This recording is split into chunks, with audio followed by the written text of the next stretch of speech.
can't deal with teenagers. I think you're a little too old to deal with teenagers.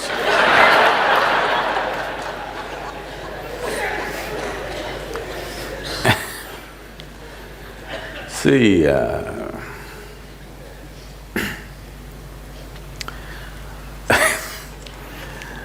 every age is a problem. No, I'm talking about the ages. Stone Age was a problem. Iron Age was a problem, Bronze Age is a problem, Computer Age, serious problem. Isn't it so? Middle Ages were serious problems. Modern age is immense problem. Teenage, another problem.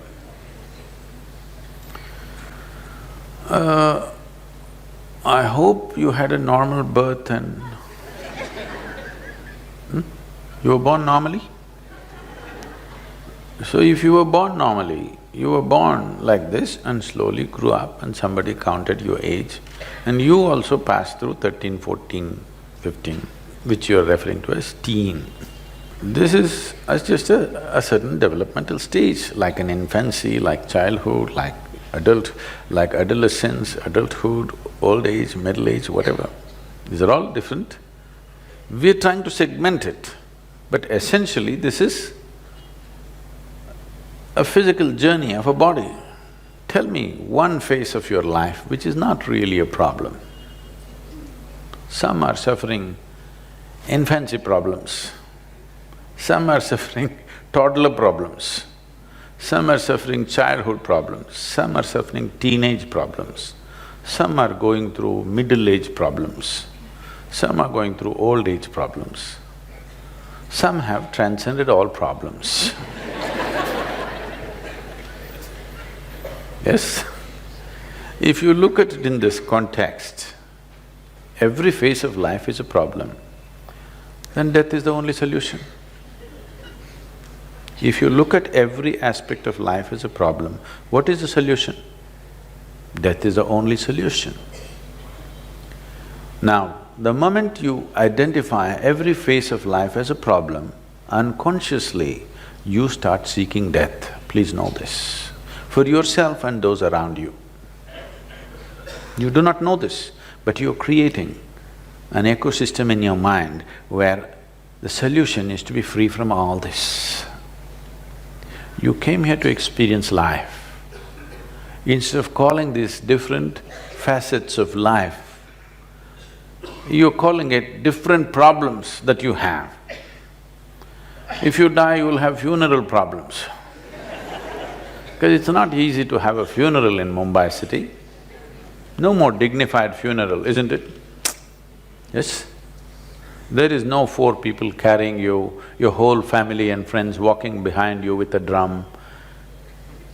No more like that, boom, pee, pee, pee, stuck in the traffic. Even dead, you're stuck in the traffic.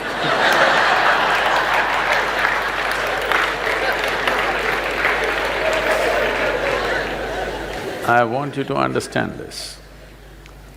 There are various types of situations in your life. They're just situations. Some you know how to handle, some you're yet to know how to handle. Whatever you do not know how to handle, you call it a problem. The moment you call something a problem, the moment you identify a situation, it's a simple situation, because you have not equipped yourself to handle the situation, you call it a problem. The moment you call it a problem, unpleasantness is a natural consequence of that. Your children are growing up, it should be a joyful moment. Yes? They become teenagers means they're growing rapidly. Yes? Or in other words, unfortunately, they're beginning to become like you.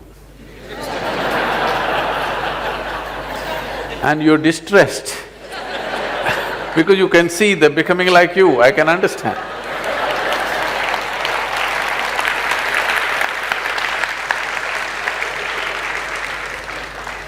No, Sadhguru, that is not the problem. They're beginning to become something different. They don't even look like my children anymore. We have eulogized, we have unfortunately eulogized helpless states of life. When you say infancy and childhood, what you're talking about is a certain phase of our life when we are pretty helpless.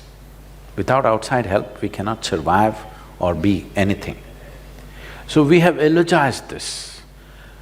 Even so-called spiritual teachers are going about saying, I am a child. I don't want to meet an adult who is a child. It's another way of saying, I'm retarded.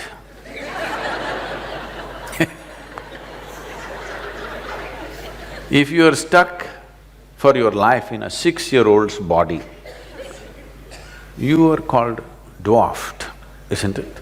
I'm using bad words, I know, it's not politically correct words.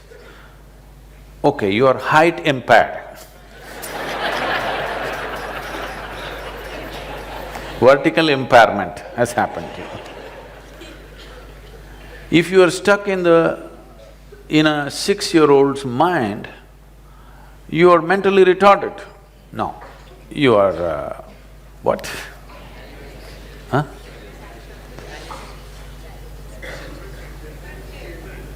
Differently abled you become. These are pretty words, all right, we don't want to insult people who are in such situations, we appreciate that. But if you are eulogizing that state of a helpless phase in our lives, which is childhood, where without somebody else's support we cannot exist. If you eulogize that, you will remain that way forever, and that's what has happened. I cannot live without you. Do not understand this as some kind of a love affair. It is just like saying, I cannot walk without a crutch. I'm fine the way I am, but still I'm willing to include you and involve my life with you. This is of great value. I cannot live without you is not of any great value.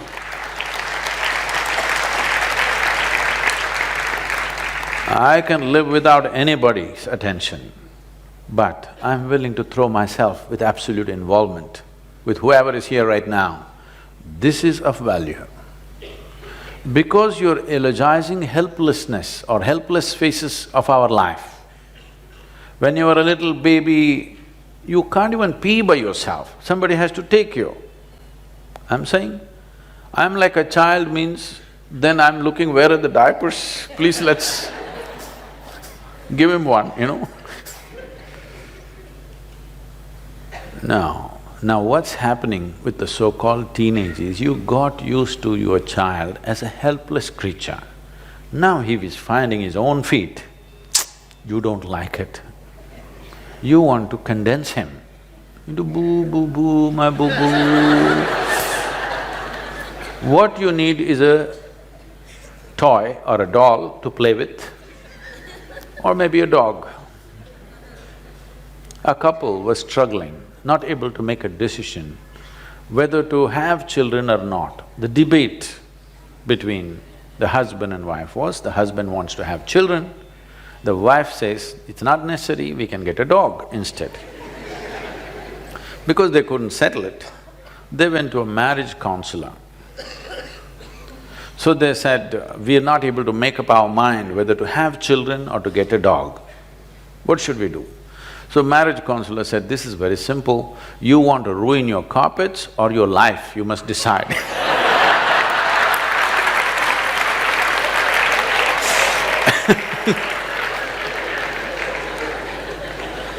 So, you must understand this.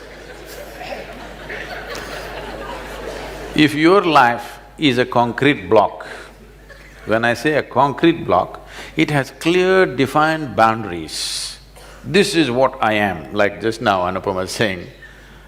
Even a little child is saying, this is how I am. That means I've become a concrete block. Because a certain amount of stupid information has come my way, with this I have formed a definition of what I am. So once I have formed a clear concrete block kind of definition to who I am, if two concrete blocks meet with great passion, what will happen? If there is a loose boundary to you, if two people come with great passion, wonderful things of union may happen. Otherwise, two concrete blocks clash, what happens? You know, friction. Friction and breaking of one of the concrete blocks or both will happen. So, once you become like a concrete block, you should not beget more concrete blocks, because you're incapable of including another life as a part of yourself. Because you have defined the boundaries of who you are so absolutely, you should not even get married if you ask me, because two concrete blocks living together, all right, it may make a house, it'll not make a home. Concrete blocks together will make a house, isn't it? Nothing more beautiful than that will happen. We already too overbuilt in Mumbai. We don't have to build more, okay? So children when they come, when they're helpless and for everything they look up to you, you think your children are magical because they're helpless. Suppose the baby popped out of you and stood up and said, "Hey, who the hell are you?"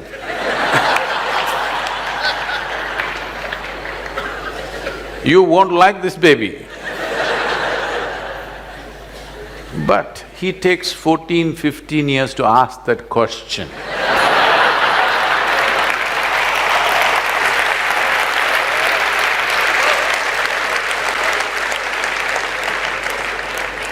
In fact, that is all a teenager is asking, okay, who the hell are you? So, if you want to be somebody to that new fresh life which has come, you must not have defined boundaries of who you are. Like when the child was infant, when it crawled, you crawled with him. Now your teenager wants to swing, you must be able to swing with him. No, you still wants to crawl with him. He's not interested. He's beginning to ask. Parents are looking ridiculous in the eyes of adolescents. Yes or no? Didn't your parents look ridiculous in your eyes? Unless you were old by the time you were 12. If you were young and energetic, your parents look ridiculous because they think still you need to be crawled around and choo-choo-choo, moo-moo-moo, poo-poo-poo to you. Every day life is changing within you because you're growing rapidly and the fools around you not able to grasp that, whoever they are. Usually, grandparents become little more endearing than parents because they have little faraway look, you know, a little faraway look, because teenage means you're slowly getting poisoned by your hormones. Old age means you're being released from that. So they kind of understand.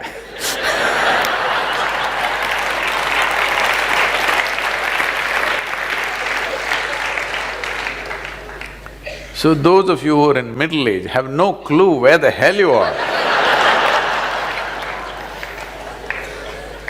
Even historically, the Middle Ages represent a confused state of mind. So don't deal with your teenagers. Please make yourself available to be dealt by them. Make them responsible for everything. 1 month, I'm telling you, 1 month you have the courage to hand over your monthly income to them and say, manage the house. Just give them responsibility. You will see dramatically it will change, you know. Because you must understand, I have been a telephonic father, okay? From the age of 3.5 months, my girl traveled with me, alone in the car. We built the Isha Foundation in a Maruti 800, traveling thousands of miles. In one calendar year, or actually in 14 months, I did 135,000 kilometers on my Maruti, okay. So, she was 3.5 months old, one hand on her in the front seat, strapped, and my right leg doesn't go easy, you know, boom. So, she grew up in the car till she was 4 years of age. I thought I'll never send her to school because we had bonded and she had such wisdom because she's seen the road, she's seen the people, she's been in all kinds of families. I thought I shouldn't mess this up by sending her to a school. But you know, that age group, that company, unless you have a whole cricket team of children at home, just one child doesn't work, just keeping them alone because they may become too old when they're young. So I put her to school after that. After that, she's always continuously in one hostel to another. And… but we kept a very active engagement thanks to the cell phones. Earlier it was the black phone, I would stop somewhere on the highway because I know only at a particular time you can call her in the school. The school opens that phone time only 1 hour. So I am somewhere on a highway, find that black phone and get on, and for that 1 hour I'm on the phone with her. That side for her, all the children outside are screaming at her. Here at the booth, all the people are banging on the booth. So I always had this thing at that time. I'm driving on the highway, I have many phone calls to make, local, international, all kind. First I would get down and go to that phone booth guy and give him 5,000 rupees. He'll be surprised, just hold it. Deposit. And I get into the phone booth and now I am a valued customer. The other people come and they want to make the call within 3 minutes. And they're all standing in a queue and making faces at me and just gesticulating, but that guy says, no, don't disturb him. Because straight 5,000 rupees, I'm making international calls, all calls, because there was no cell phones at that time. So I find this time and speak, and after that she went to college and then everything, whatever she's been pursuing, always on phone, and we've kept a very active engagement, and we've never really stayed home. If she comes for vacation, next day we'll be traveling somewhere, but never really at home. But a very active relationship I kept with her, largely on the phone thanks to all the telephone waves that are going on. So, it was such an active engagement. Why I'm saying this is, and whenever I saw there's a certain intelligence in every child, I'm not trying to project this is a special child, no, she's just normal, brought up in a special way, for sure. So the thing is just this, if she comes home or if she's with me, I leave all my important decisions in her hands. She's only 5, 6. People's problems, foundation issues, administration, I just put it to her. She comes up with her own wacky solutions. But 5 out of 10 times, she would come out with something brilliant. This is not… I want you to understand, I'm not projecting this is a special child. It is just that most people never give that opportunity to a child's intelligence because they want to do boo-boo-boo-boo, do-do-do-do with the child. I never bought toys for her. If she wanted to play, I took her out for a walk in the jungle, I put her up on a tree, she learned to climb trees and do things and stuff. Never bought her toys, ever. Here and there somebody gifted, but she never was interested in them because there were more exciting things. I caught snakes for her, I caught garden lizards for her, more exciting things, live things to play with.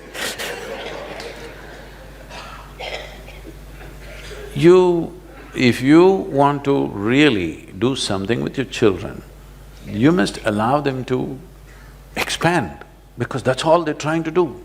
Their body is not the only thing that's growing. The potential of being human being is growing, you must allow them to expand. Instead of that, you're seeing how to constrict them, then you will have a huge problem. Whether if you have boys, you will have one kind of problem. If you have girls, you will have another kind of problem. If you try to restrict, you think restriction is a good way of controlling life. No. Responsibility will put them on the track.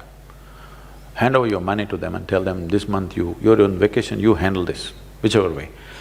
You're afraid, maybe he'll go and blow it up, what'll happen tomorrow? If he blows it up, what happens to you will happen to him also. Let him go through it for a month. Of course you can keep some reserve, but let him understand if he blows it up tomorrow morning, there'll be no breakfast. And let him go through that, what's the problem? Let him understand that's the way it is. It's better to learn in a protected, caring atmosphere than out on the street tomorrow morning, isn't it?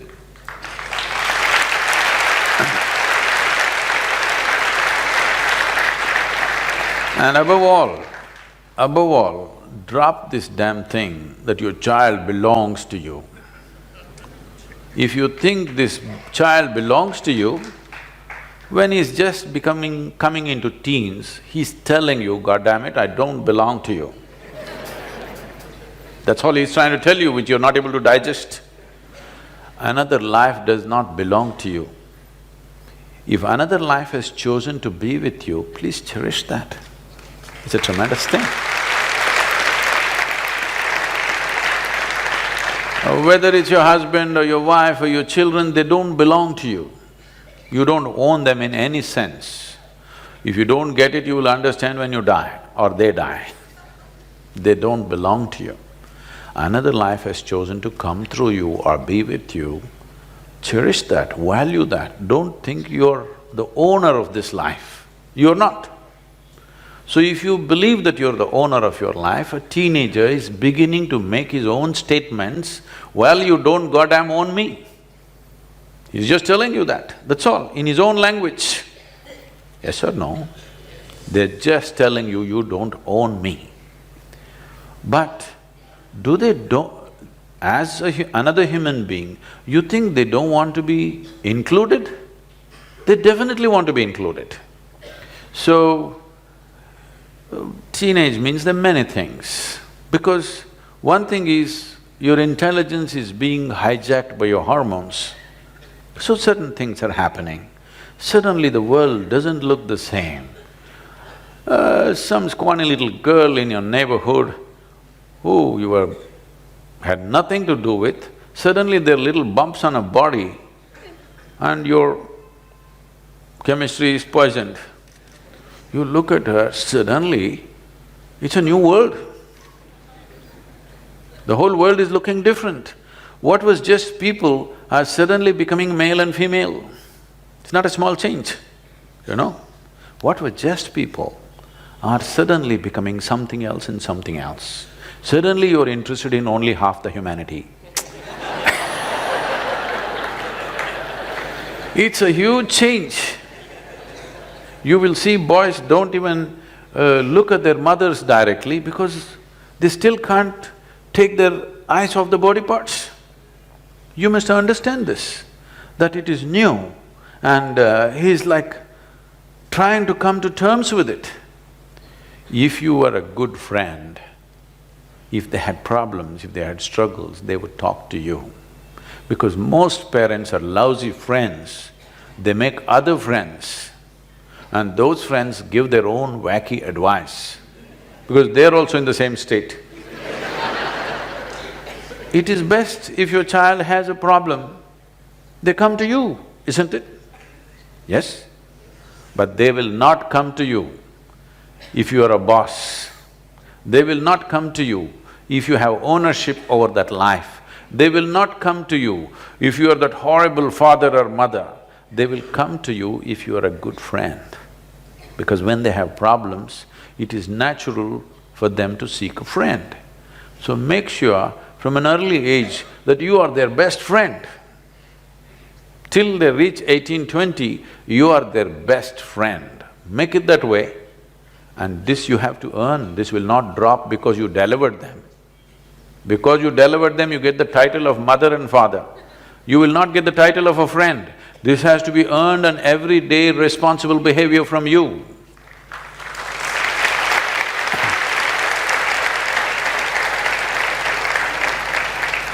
I don't want to go too hard on you, we'll leave you here.